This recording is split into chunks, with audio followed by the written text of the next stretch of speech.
खूप चांगलं वाटलं सर्वांनी तुमचा परिचय दिलेला आहे. शेवटी आता मी हो या. ठीक आहे, मी माझा परिचय सांगतोय. मी कुमारी मंदा बिसंती सती मेश्राम, लग्नानंतरचं नाव सौ मंदा गोपाल मेश्राम.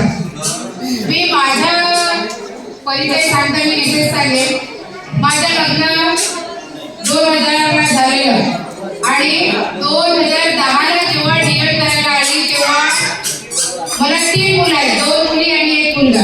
माझं लग्न होऊन 9 वर्ष झालेले होते. 9 वर्षाच्या नंतर पहिला जेव्हा मुलगी 3ऱ्या वर्गाला होती, 1 मुलगी 1ल्या वर्गाला होती आणि मुलगा KG 1ला होता. माझे मिस्टर आश्रमशाळा मैसुरी येथे टीचर आहेत. त्यांनी मग आम्ही असं ठरवलं की आता मुलांचं शिक्षण आपल्याला करायचं आहे, तर आपल्याला मैसुरी या गावी राहून मुलांचं शिक्षण होणार नाही, म्हणून आम्ही देवरीला यायचा विचार केला. आम्ही देवरीला स्थायी झालो, किरायला राहिलो आणि मग तेव्हा माझी इच्छा जागृत झाली की माझं त्यावेळेस CMA फर्स्ट इयर झालं होतं, सेकंड इयर सुरू होतं आणि लग्न झालं. तर मी ठरवलं की नाही, आपण काहीतरी करायला पाहिजे, माझ्या शिक्षणाचा काहीतरी फायदा व्हायला पाहिजे, म्हणून मी DED करायचा विचार केला. आणि अचानक योगायोगाने इथेच देवरीला DED कॉलेज होतं आणि माझ्या मिस्टरांनी माझे ऍडमिशन त्या कॉलेजमध्ये करून दिलं. त्यावेळेस सर्वांपेक्षा मोठी म्हणजे मी होती यांच्या वर्गामध्ये आणि खरंच इतकं चांगली वेळ झाली की मानावं लागेल. मी त्यावेळेस मला अडवल्यासारखं वाटायचं, पण यांनी सगळ्यांनी मला सपोर्ट दिला आणि सगळ्यात महत्त्वाचं म्हणजे माझे हे प्राध्यापक वर्ग.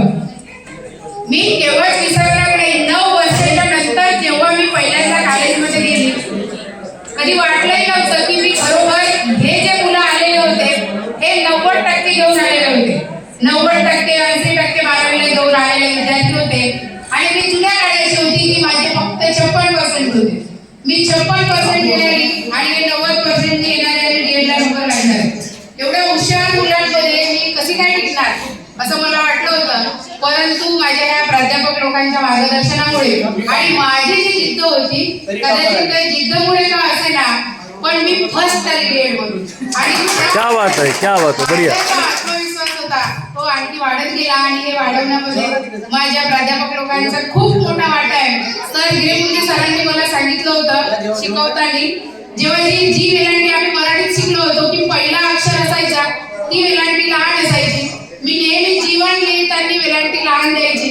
सर नेहमी मला सांगायचे, अगं जीवनचं जी नेहमी मोठं लिहायचं, तो कधीच विसरत नाही तो शब्द. आणि मी जेव्हाही आता मी टीचर आहे इथे छत्रपती शाळेमध्ये जिथं मी DED केलं, तिथेच ज्या आमच्या प्रिन्सिपल होत्या मुलं मॅडम, त्यांनी म्हटलं प्रत्यक्ष माझी भेट घेऊन सांगितलं की अगं म्हणे तुझे मुलं मोठे झाल्यानंतर तू घरी राहून काय करते, इथं आपल्याकडे वॅकन्सी आहे आणि तुझ्या शिक्षणाचा फायदा चांगला होईल, वरून मला तुझ्यासारखा कॅन्डिडेट माझ्या कॉलेजसाठी म्हणजे माझ्या शाळेसाठी आवश्यक आहे, तर तू हो म्हणली. म्हटलं मॅडम माझे मुलं लहान आहेत, मला ते शक्य नाही.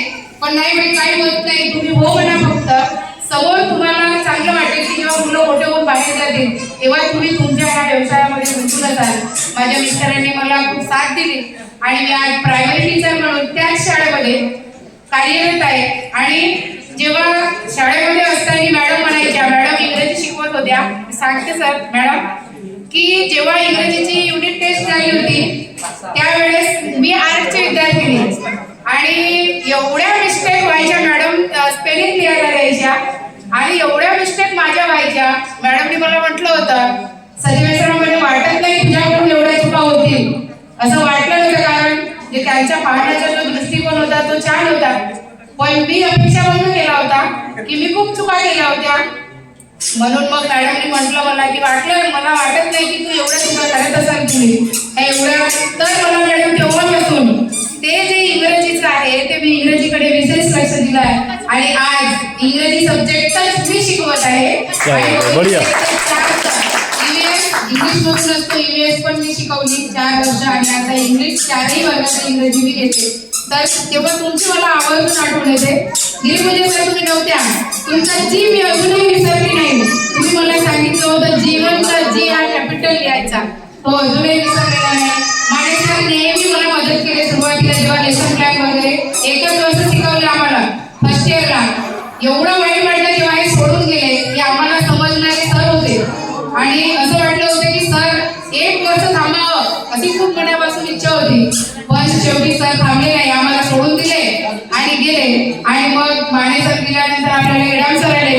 इडाम सरांनी पण आम्हाला समजून घेतलं. सुरुवातीला वाटलं होतं की मी वयाने खूप मोठी आणि असं असल्यामुळे माहीत नाही माझे यांच्याशी कसं होईल वर्गामध्ये, पण सर लोकांनी खूप छान समजावून सांगितलं की नाही तू करू शकते, ट्राय करा. आणि असंच करता करता माझं डीएड कम्प्लीट झालं. जस्ट डीएड कम्प्लीट झाल्यानंतर लगेच बीएडला ऍडमिशन घेतलं, लगेच बीएड केलं, एमए झालं, बीएड झालं आणि लगेच तिथे जॉईन झाली. माझे एकही वर्ष वाया गेलेलं नाही आणि कंटिन्यू मी आता या शिक्षकी पेशामध्ये आहे.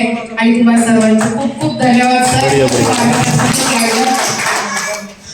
तर अशा प्रकारे आपल्या सर्वांचं मनोगत ऐकून आणि तुम्हाला सर्वांना भेटून खूप चांगलं वाटलं. आता शेवटी आम्ही आमचं मनोगत सांगितलेलं आहे, आपला परिचय दिलेला आहे. आता आपण आपल्या शिक्षकांकडून